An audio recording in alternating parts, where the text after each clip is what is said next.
Bapa dalam surga, Tuhan yang terkasih, pagi ini aku mengucap syukur karena Engkau telah memberiku hari baru lagi. Napas kehidupan Tuhan masih mempercayakan kepadaku dan umurku bertambah sehari lagi pada hari ini. Semua karena kasih, anugerah dan perlindungan Tuhan. Terima kasih Bapa, hari ini tolong bimbing aku ke jalan menuju kepadamu, beribadah, menyembah, memuji, menyembah, mengagung dan memuliakan namamu. Dan lindungilah aku dari bahaya dan godaan apapun, agar hatiku tidak menjauh darimu ya Bapa. Semoga Engkau memelihara aku dengan harapan, kedamaian, dan kasih karunia-Mu, dan aku melewati setiap hari ini dalam anugerah-Mu dan perlindungan-Mu. Dalam nama Tuhan Yesus Kristus, Juru Selamatku yang berkuasa dan terhormat, aku memuji dan berdoa kepada Bapa di sorga. Ya Allah Bapa, Allah Putra, Allah Roh Kudus, dalam nama Tuhan Yesus Kristus. Haleluya, haleluya, amin.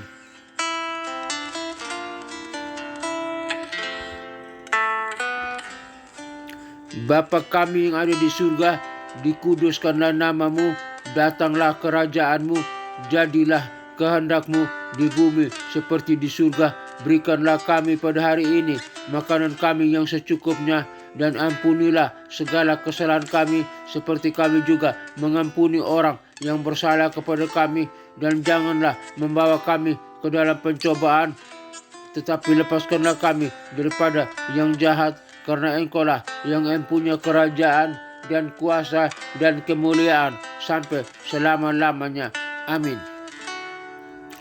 Aku percaya kepada Allah Bapa yang Maha Kuasa, Khalik langit dan bumi, dan kepada Yesus Kristus Putranya yang tunggal, Tuhan kita, yang dikandung daripada Roh Kudus, lahir dari anak darah Maria, yang menderita sengsara di bawah pemerintahan Pontius Pilatus, disalibkan, mati, dan dikuburkan, turun ke dalam kerajaan maut, dan pada hari yang ketiga bangkit pula dari antara orang mati, naik ke surga, duduk di sebelah kanan Allah Bapa yang Maha Kuasa, dan dari sana Ia akan datang untuk menghakimi orang yang hidup dan yang mati. Aku percaya kepada Roh Kudus, gereja yang kudus, apostolik dan persekutuan orang kudus, pengampunan dosa, kebangkitan tubuh, dan hidup yang kekal. Haleluya, haleluya, amin.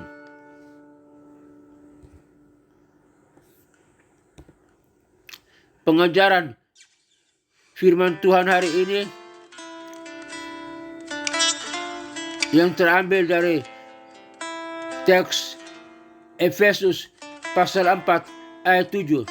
Efesus pasal 4 ayat 7 berbunyi demikian. Tetapi kepada kita masing-masing telah dianugerahkan kasih karunia menurut ukuran pemberian Kristus. Tetapi kepada kita masing-masing telah dianugerahkan kasih karunia menurut ukuran pemberian Kristus. Dalam Efesus pasal 4 ayat 7, Rasul Paulus mengingatkan kita bahwa setiap orang percaya telah menerima kasih karunia dari Tuhan Yesus Kristus.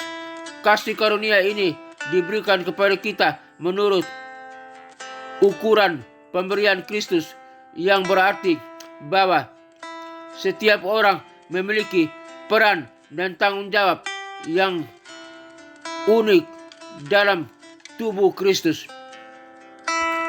Rasul Paulus juga mengingatkan kita bahwa kita semua memiliki bagian dalam tubuh Kristus, dan bahwa kita harus bekerja sama untuk membangun dan menggunakan satu sama lain dan menguatkan satu sama lain. Ini berarti bahwa kita harus menggunakan kasih karunia yang telah diberikan kepada kita untuk kepentingan orang lain dan tidak hanya untuk kepentingan diri sendiri. Aplikasi berikut adalah beberapa aplikasi dari Efesus pasal 4 ayat 7. 1. Menggunakan kasih karunia dengan bijak. Kita harus menggunakan kasih karunia yang telah diberikan kepada kita dengan bijak dan tidak hanya untuk kepentingan diri sendiri. 2. Bekerja sama dalam tubuh Kristus. Kita harus bekerja sama dalam tubuh Kristus, kerja bersama, harus bekerja bersama dengan orang lain dalam tubuh Kristus dan menggunakan kasih karunia kita untuk membangun dan menguatkan satu sama lain. 3. Menghargai peran dan tanggung jawab kita. Kita harus menghargai peran dan tanggung jawab kita dalam tubuh Kristus dan menggunakan kasih karunia kita untuk memenuhi peran dan tanggung jawab tersebut. Kesimpulan, dalam Efesus pasal 4 ayat 7, Rasul Paulus mengingatkan kita bahwa setiap orang percaya telah menerima kasih karunia dari Tuhan Yesus Kristus dan bahwa kita harus menggunakan kasih karunia tersebut dengan bijak dan untuk kepentingan orang lain. Kita harus bekerja sama dalam tubuh Kristus dan menggunakan kasih karunia kita untuk membangun dan menggunakan satu sama lain. Doa. Tuhan, kami mengucap syukur atas karunia yang telah Engkau berikan kepada kami. Kami berdoa agar kami dapat menggunakan kasih karunia tersebut dengan bijak dan untuk kepentingan orang lain. Kami juga berdoa agar kami dapat bekerja sama dalam tubuh Kristus dan menggunakan kasih karunia kami untuk membangun dan menggunakan dan menguatkan satu sama lain. Amin. Pengertian kasih karunia dalam bahasa Yunani. Dalam bahasa Yunani, kasih karunia diterjemahkan sebagai charis. Kata ini memiliki beberapa makna, termasuk 1. Kasih karunia. Charis dapat diterjemahkan sebagai kasih karunia atau anugerah, yang berarti suatu pemberian yang tidak dapat dibayar atau diperoleh dengan usaha sendiri. 2. Kemurahan. Charis juga diterjemahkan sebagai kemurahan atau kebaikan, yang berarti suatu sifat yang menunjukkan kepedulian dan kebaikan terhadap orang lain. 3. Pemberian. Charis dapat diterjemahkan sebagai pemberian atau hadiah, yang berarti suatu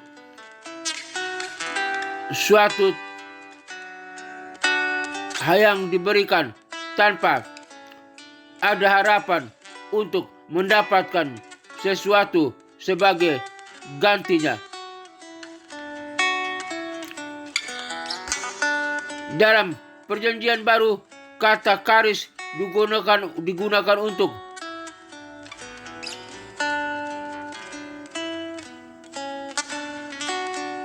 menggambarkan kasih karunia Allah yang diberikan kepada manusia melalui Yesus Kristus. Kasih karunia yang tidak dapat dibayar atau diperoleh dengan usaha sendiri, tetapi diberikan secara cuma-cuma oleh Allah karena kasih-Nya yang besar. Beberapa contoh ayat yang menggunakan kata karis dalam perjanjian baru adalah 1. Efesus 2 ayat 8. Sebab oleh kasih karunia atau karis kamu diselamatkan melalui iman, dan itu bukan dari dirimu sendiri, tetapi pemberian Allah. Yang kedua, 2 Korintus 9 ayat 8. Allah dapat membuat kamu berkelimpahan dalam segala sesuatu sehingga kamu dapat menolong orang lain dengan kasih karunia atau karis yang kamu terima. 3. Roma 3 ayat 24. Kita diselamatkan oleh kasih karunia atau karis melalui penebusan yang ada di dalam Yesus Kristus. Jadi dalam bahasa Yunani, kata karis juga memiliki beberapa sinonim seperti 1. Dorea atau hadiah, pemberian atau pemberian. 2. Eulogia atau berkat atau pemberkatan. Yang ketiga, filantropia atau kemurahan atau kebaikan. Namun kata karis tetap menjadi kata yang paling umum digunakan untuk menggambarkan kasih karunia Allah dalam perjanjian baru. Sikap kritis dan praktis dalam kasih karunia Allah. Sikap kritis dan praktis dalam kasih karunia Allah adalah sangat penting untuk memahami dan menerapkan kasih karunia Allah dalam kehidupan sehari-hari. Berikut adalah beberapa contoh sikap kritis dan praktis dalam kasih karunia Allah. Sikap kritis. 1. Mengenal sumber kasih karunia. Mengenal sumber kasih karunia Allah berasal dari Allah sendiri, bukan dari usaha atau prestasi kehebatan manusia. 2. Mengerti bahwa kasih karunia tidak dapat dibayar. Mengerti bahwa kasih karunia tidak dapat dibayar atau diperoleh dengan usaha atau prestasi manusia. 3. Mengenal bahwa kasih karunia adalah anugerah. Mengenal bahwa kasih karunia adalah anugerah yang diberikan secara cuma-cuma, bukan karena manusia layak atau berhak menerimanya. 4. Mengerti bahwa kasih karunia memerlukan iman. Mengerti bahwa kasih karunia Allah memerlukan iman untuk menerimanya dan mengalami manfaatnya. Sikap praktis. 1. Menerima kasih karunia dengan iman. Menerima kasih karunia Allah dengan iman, bukan dengan usaha atau prestasi manusia. 2. Menggunakan kasih karunia untuk kebaikan. Menggunakan kasih karunia Allah untuk kebaikan dan kepentingan orang lain, bukan hanya untuk kepentingan diri sendiri. 3. Mengucap syukur atas kasih karunia. Mengucap syukur atas kasih karunia Allah dan mengakui bahwa kasih karunia itu adalah anugerah yang diberikan secara cuma-cuma. 4. Mengalami kasih karunia dalam kehidupan sehari-hari. Mengalami kasih karunia Allah dalam kehidupan sehari-hari, baik dalam kegembiraan maupun dalam kesulitan. Contoh praktis. 1. Menggunakan kasih karunia untuk membantu orang lain. Menggunakan kasih karunia Allah untuk membantu orang lain yang membutuhkan, seperti memberikan makanan, pakaian, atau tempat tinggal. 2. Menggunakan kasih karunia untuk membangun hubungan. Menggunakan kasih karunia Allah untuk membangun hubungan yang baik dengan orang lain, seperti keluarga, teman, atau tetangga. 3. Menggunakan kasih karunia untuk mengatasi kesulitan. Menggunakan kasih karunia Allah untuk mengatasi kesulitan dan tantangan dalam kehidupan, seperti kesulitan keuangan, kesehatan, atau emosi. Dengan memiliki sikap kritis dan praktis dalam kasih karunia Allah, kita dapat menjalani dan menerapkan kasih karunia Allah dalam kehidupan sehari-hari dan mengalami manfaatnya dalam kehidupan kita. Biarlah penjelasan kebenaran firman ini, Tuhan ini, dalam bahasa asli dan dalam bahasa Yunani, serta sikap kritis dan praktisnya membawa kemanfaat bagi kita, agar kita mengalami manfaatnya dalam kehidupan kita sekalian. Tuhan Yesus memberkati kita sekalian. Haleluya, haleluya, amin.